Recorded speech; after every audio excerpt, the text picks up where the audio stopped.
Howdy folks, this is Big Sam. Welcome back to Finnish Friday, where we take a look at a cool Finnish Mosin, we talk about some Mosin stuff, and we go through the mailbag. So let's get into it. We got a cool episode for you to hear today. Now the first order of business for today is very important. It's this guy. Some of y'all may remember a little while back we made a video about a giveaway. Well, that giveaway is coming up on February 14th, also known as Valentine's Day, where if you go comment on the video that I post in the description of this video, you will be entered to win this cool Mosin Nagant Blokadnik bayonet all the way from Russia itself. Really cool. If you're interested in this and want to take a closer look at it, go check out that video. Maybe she'll be coming to your doorstep. That happens very soon, February 14th, so get in your entry now. I'll be posting out another reminder before then, because I don't want y'all to miss out. Okay, we're gonna go through some YouTube comments from this week. We got some good ones. First one comes from Sergey Ermolin. I found this video looking for answer to another question. Now, the video he's referring to is the one we did where we load the magazine from the bottom. Now, Sergey was asking, is it possible to load a Mosin Nagant with 5+1 rounds? Now, 5+1 means 5 loaded in the magazine, with the addition of 1 also being in the chamber itself. And it's a really good question. I don't know if there's a great answer out there, but the answer in short is no, not really. At least not in 7.62x54 rimmed, you can't. There's just not quite enough space in the magazine to fit 5 with the bolt closed, okay? So, yeah, you can fit 5 in there technically because you'll have 5 in the stripper clip, right? You'll have 5, you feed them all in. But the problem is you can't have all of those 5 underneath the bolt when the bolt's in battery like this. You can only fit 4. So that's why you'll see me in the most recent video we did with the secret PU sniper reload. That's why I only loaded 4 in the bottom. It's because that's all that fits, so You know, it is what it is. It's better than nothing. So the best you can do with a standard Mosin Nagant in 7.62x54 rimmed is going to be 4 in the magazine with 1 in the chamber. But again, I don't recommend ever having 1 in the chamber unless you're planning, like at a shooting range and you're planning to shoot, because it's just not the best idea in the world. All right, the next comment comes from Gary Zongi. My first time with my hands on a 1943 Mosin was yesterday. I found it interesting that the receiver was stamped by Albion, New York, along with the USSR. Anyone know if the US was making parts for Russia or what? Thanks. Well, Gary, that's actually a really good question. So the answer is actually yes, although it's not quite in this context. So in this context, when we see Albion, New York marked on a Mosin, probably somewhere on the receiver or the barrel, somewhere maybe up here, that's actually going to be an importation mark. That was probably the location of the company that imported that rifle into the US. So that's why it would be marked United States. But that being said, you will see some Mosins both made in America and with American parts. As many of y'all know, the Russians were really down on rifles in World War I, so they contracted with a couple of American firms to produce the Mosin Nagant rifle from 1915 to 1918, although they would renege on the contract because of the Russian Revolution, and it's a really big mess. We'll have a full video on that eventually. It's really fascinating, but there are several hundreds of thousands of Mosins that were made, even actually I think probably on the order of 1 million at least made by both the Remington factory and the New England Westinghouse factory. You'd see quite a lot of them being made. Most of them actually ended up in Finland after World War I, which is pretty cool. But what's really interesting is 2 things. One, those guns in Russia today are exceedingly rare. Basically, none of those still exist in Russia. Now, there's tons here in the US, and it's funny because the majority of them in the US actually came from Finland. They got sent to the east and somehow made it up in Finland. We'll just say that for now. And then they came back here. Some of them never left, but a lot of them left and came back. A lot of them left and never came back, and most of those got destroyed probably, or just used until they were used for parts, and then the parts got sent to Finland. So there's really none left in Russia, which is sort of interesting. But what's cool is you will still occasionally, very occasionally, see some American-made parts show up in some, well, how do I put this? Rather unexpected places. Case in point, some of y'all might remember the Mosin Nagant moldy leprosy video. So a batch of 3 rifles came in from that classic firearms, and after going through them, they were just really horrible. And at first glance, well, and truth be told, second and third and all the way up to like 12th glances, they were not good. They were not anything I would want in my house. They were so nasty. But a little hidden gem in one of them, I took a closer look at one of the magazines, and under here, it was actually marked Remington. So you will very occasionally see some magazine and other Mosin Nagant parts made in America during World War I that would end up in 9130 rifles. Now, it's very rare, and I need to take another look at that to make sure that's actually what I thought it was. We'll have to do a video on that, because that's just strange. And it's even stranger that that was on moldy leprosy. You really don't see too many American-made parts on 9130 rifles. It's just very uncommon. But you always should be looking, because you just never know what you're gonna find. Always look at all the markings on all your parts. Pretty cool stuff. All right, so the next one says, this is from 407 for Rent. They say, suggestion, do an M24 versus 91 Finnish comparison video. I like that. That's an interesting idea. So the M24 is a cool version of a Finnish M91 rifle in which it has a much thicker stepped barrel. So we could do a comparison to say, okay, what are the differences? It would be interesting to have like a long range shooting test. I know that might be good for another channel, which is actually a good segue into another comment here we'll take a look at. But that would be a cool video. We can certainly do a breakdown of those and do some basic shooting videos and things like that, no problem. That would be cool. All right, the next comment comes from George L. He says, hi, Big Sam. How many countries made a Mosin Nagant at one time or another? Well, that's a really good question. And it's hard to give a 100% accurate and definitive answer. And a lot of that boils down to, well, how do you define making a Mosin? Do you mean producing the receiver? Do you mean modifying one into its own variant? Producing a barrel for a Mosin, but not the receiver? This is where things get a little bit on the sketchy side of things, okay? It really depends on how you define making a Mosin. A lot of people would say the barrels. Also, a lot of people would say, no, it's the receiver that you have to build. That's what in the US, that's what the gun is. So I think from the US perspective, a lot of us will say you had to build a receiver just because by law here, that's what the gun is. In a lot of other countries, the gun is much more closely considered to be the barrel though. That's why this gets a little bit dicey, George, but it's a great question. If you want to go see a list of most of the countries that either made one or kind of produced their own variants of one from parts, you can go check out our trailer for Legends Never Die. We had a whole list of countries in there.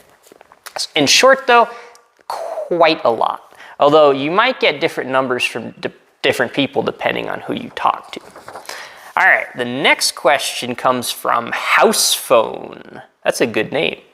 He says, hey, Big Sam, do you think you could do a long-range accuracy test with the PEM Mosin or maybe a collaboration with 9-Hole Review? P.S. Keep up the good work. Well, thank you. I appreciate that. I'm going to do my best. That's a really interesting question. And this is something I want to reiterate. I enjoy doing the shooting videos, but ultimately this is a history channel. I think shooting guns is a really cool way to just kind of more closely bond with a rifle and get a better feel for its history. But at its core, this channel is about the research and looking at the guns and looking at the markings. That's kind of the bread and butter. Kind of like, I look at this channel more of something like a Forgotten Weapons type of channel where they'll do some occasional shooting, absolutely. But most of it is just looking at guns and really digging into the nitty-gritty parts of the history. Now, there's some channels specifically dedicated to shooting, right? That is not this channel. Although we do shooting. He mentions 9-Hole Reviews. If you haven't watched a 9-Hole Reviews, there are a couple guys that live down in Texas that go to like a really long shooting range. Sometimes they'll even shoot out to 1,000 yards. Texas is pretty cool. It's quite flat. There's a lot of land, so you can do really neat things like that. They've even done some Mosin videos, so if you're interested in that, definitely go check them out. They have some really interesting content. There's definitely some guns on the channel that it would be cool to get into their hands, but more on those coming up later. I think the PEM Sniper is definitely one that would be cool to see, because there's just not a lot of videos on there, on the internet, and the YouTube's really out there about original ones, legitimate ones. So I think that'd be cool, because, you know, doing a real accuracy test of extremely difficult rifles to get your hands on is cool. And also accuracy tests on rifles that a lot of people didn't even know existed. I just think that's a really fascinating idea. But they're really cool guys. I've got a buddy down there that's met them before. So if I ever get down that way again after this whole pandemic's over and I can catch up with them at some point, well, we'll see what happens. That would be pretty cool. So thanks for the comment, House Phone.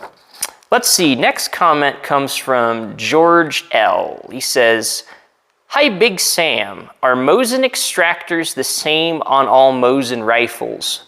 One size fits all? Ooh, that's a good question. Well, yes and no. This is going to kind of depend on how we define one size fits all. If we're talking about, in general, a Mosin an extractor fitting into the bolt head itself, right here, as you can see, any extractor for 7.62 by 54R is going to fit in here. I mean, 99.9%, unless there's actually something wrong with it, it should fit in there. Now, that being said, I've run into issues before where sometimes, because head space can vary, the length of the bolt head can vary slightly, sometimes the extractor can actually be slightly too long, okay? And if that happens, it's really no good, because you have to get the back here flush, of the extractor flush with the back of the bolt head. Otherwise, you can't even get the bolt head attached to the bolt. But if it's too long, your extractor groove is going to be coming out way up here, and you may not even be able to get the bolt-in battery if that happens. You can cause all sorts of problems if your extractor is too long on a Mosin. So what you have to do in that case is beat it back out and then figure out, you want to get some sort of gauge. There's gauges, we can talk about that another day, to measure the gap of the extractor here at the front of the bolt face. And then figure out, if it's too long, you're going to have a little bit here protruding out at the back. You're going to want to mark that, take off the extractor, file it down to slightly shorten it until you get it to the desired length and put it back on. So occasionally you can run into a scenario where an extractor is too long. If it's too short, that's also going to cause a problem, right? Because then you're not even going to be able to get the extractor over the rim of the case. But generally, I've had decent success with extractor interchangeability. But I think that's a topic worthy of its own video, Mosin Nagant extractor interchangeability. Thankfully, you know, you usually don't have to worry about messing around with the extractor too much. If it's working, it generally is just going to work. You know, I've never had an extractor break just like from operating the rifle. I've had one break because I got it stuck trying to get it off and I bent it like all the way back like that. Yeah, folded like in half. That was not really good, but generally the things just work fine. All right, so thank you guys for the YouTube comments. We got a couple of emails to go through. We got one from Ethan Newman. He says, hey, I'm emailing you to ask about my Mosin clips that I just got. These would be the stripper clips that fit through the stripper clip guides here on the receiver. That's cool. He says, I loaded them properly, but when I try to push them into my gun, it just doesn't work. I hit the rounds a few times just to see if it would work at all, and it did, but it's just too hard to push down with your fingers. I mean, you really got to hit it, like with a tool, hit it. He says, nobody on YouTube has a fix for this, but I hope you do. Then he sent me a video to show me what was up. Now, what's interesting is I've experienced the same problem he's had, and that problem came when I purchased some Mosin Nagant stripper clips off of Amazon.com, and I think they were made at some sweatshop in China somewhere. They were not overly impressive. The quality was not too great. I'd never gotten stripper clips before, and I just kind of assumed that those would be sufficient. Turns out they really weren't. So for one thing, some of them, and I suspect this is what Ethan's problem is, some of them were actually too wide.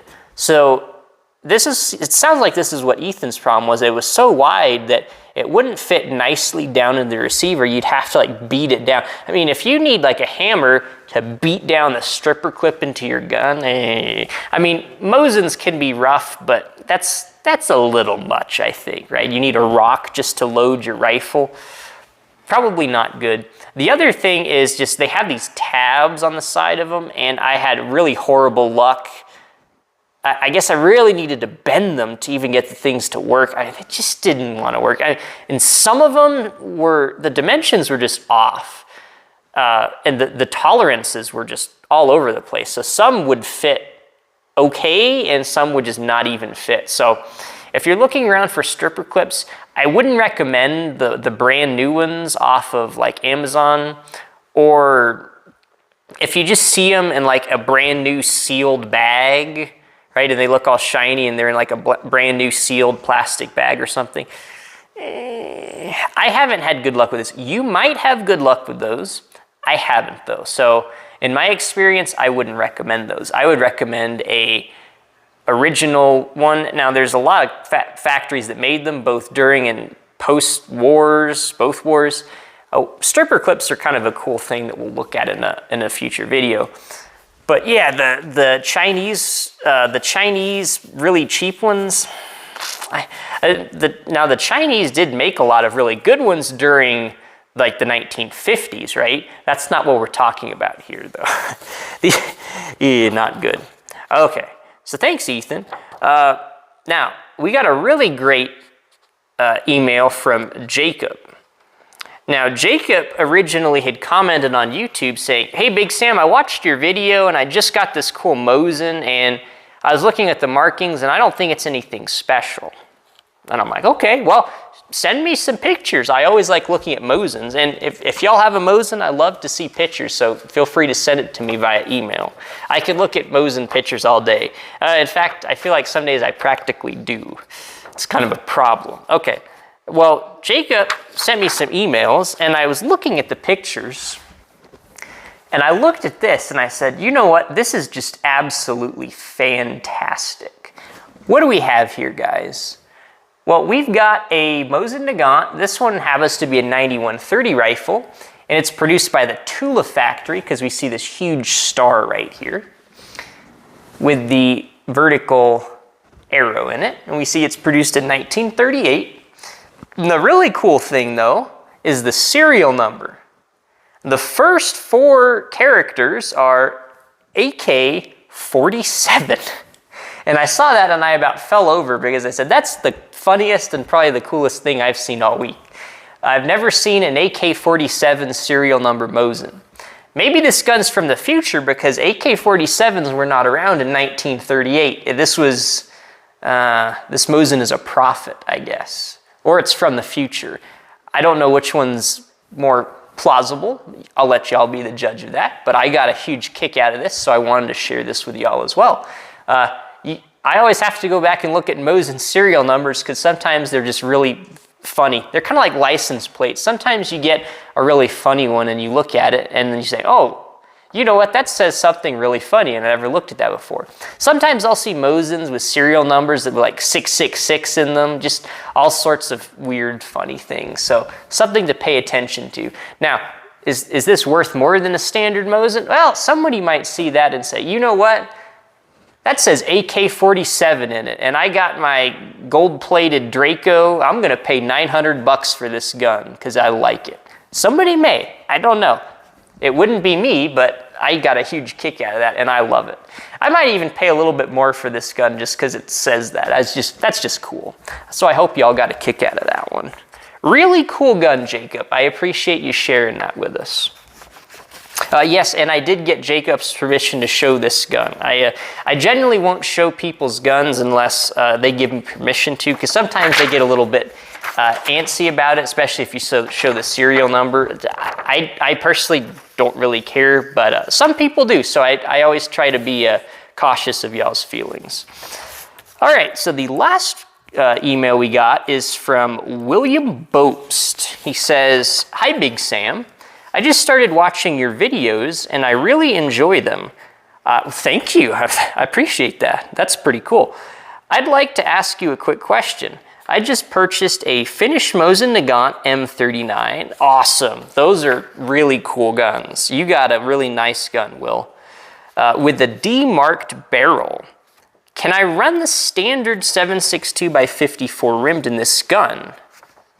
That is a really good question, William. The short answer is yes. Now, the long answer is I'm not going to ever tell you or anyone else that your gun is safe to shoot, because if it's not, you're going to get hurt and I'm going to get sued. So I'm never going to tell you your gun is safe. Always have a gunsmith check it out. But in theory, if you have a Mosin Nagant that's demarked, right, the chamber throat was slightly adjusted for that cartridge because it has like a bigger bullet, essentially. I mean, you may get slightly different accuracy out of demarked barrels, and I know there's a lot of studies like the Finns did.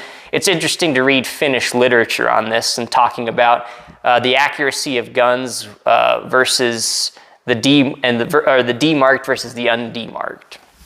But like, yes, I have shot Mosin Nagants that have the demarking with the standard, like, cheap Tula 147 grain full metal jacket ammo. Shoots fine. There's nothing to worry about there from just the modification of the demark. No problem. But again, remember, always have your gun checked out by a competent gunsmith, because I don't want to get sued, and most importantly though, I don't want you to get hurt. Okie dokie. So that was the mailbag for this week. Now, what exactly do we have here? Some of y'all may have guessed a Finnish M24, because you may notice, I don't know how easy this is to see, but we have a stepped barrel here. Now, a stepped barrel is cool because it's thicker than a standard barrel. And this guy is stepped because they needed a smaller diameter at the end for a bayonet to fit on. That was kind of the idea there. When you get a thicker barrel overall, theoretically, maybe better harmonics, better accuracy, that's sort of the goal. Very, very heavy gun. These are not fun to lug around. But this is cool. This is actually not a M24. This is an M91.